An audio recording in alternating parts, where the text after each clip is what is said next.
सांगलीत कुरळपमध्ये बिबट्याच्या दहशतीने शेतकरी त्रस्त, 2 करडांचा फडशा। सांगली जिल्ह्यातल्या कुरळप गावातील गावंधरी मळ्यामध्ये बिबट्याने पहाटेच्या सुमारास धुमाकूळ घातला। या हल्ल्यात शेतकरी सुभाष बाळासाहेब पाटील यांच्या 2 लहान करडांचा, एक पाट एक पालवे जागीच मृत्यू झाला असून आणखीन एक करडू गंभीर जखमी झाले आहे। या घटनेमुळे परिसरात दहशतीचे वातावरण पसरले असून वन विभागाने तातडीने बंदोबस्त करावा अशी मागणी ग्रामस्थांकडून करण्यात येते आहे। सुभाष पाटील यांचे घर गावालगत असून त्यांच्या शेजारी शेळ्यांचे शेड आहे।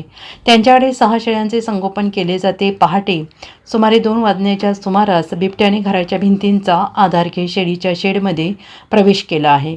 बिबट्याने हल्ला करत एका पालव्याला दोरीसह ओढत जाळीच्या बाहेर नेले आणि या हल्ल्यात 4 महिन्यांची एक पाठ आणि एका पालव्याचा जागीच मृत्यू झाला आहे, तर आणखीन एका करडाच्या मानेला गंभीर दुखापत झाली आहे।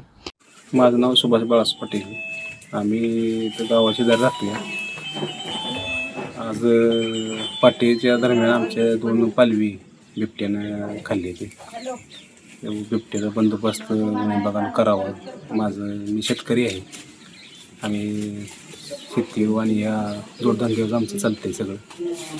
आमचं आता आर्थिक नुकसान झाले, त्याच्यामुळे विभागाने याचा बिबट्याचा बंदोबस्त करावा।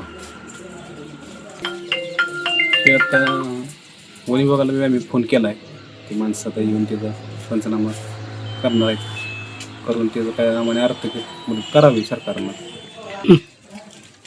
ते लहान मुलं बी आहे, ते इथं वस्ती बी आहे, गावा शेजारीच आम्ही राहतो। लहान मुलं आहेत, ते आमच्या घरात बी मुलं आहेत 2। बिबट्याचा आता धोका जास्तच वाढलेला आहे, बंदोबस्त करावा। Bureau report SBN Marathi, Sangli.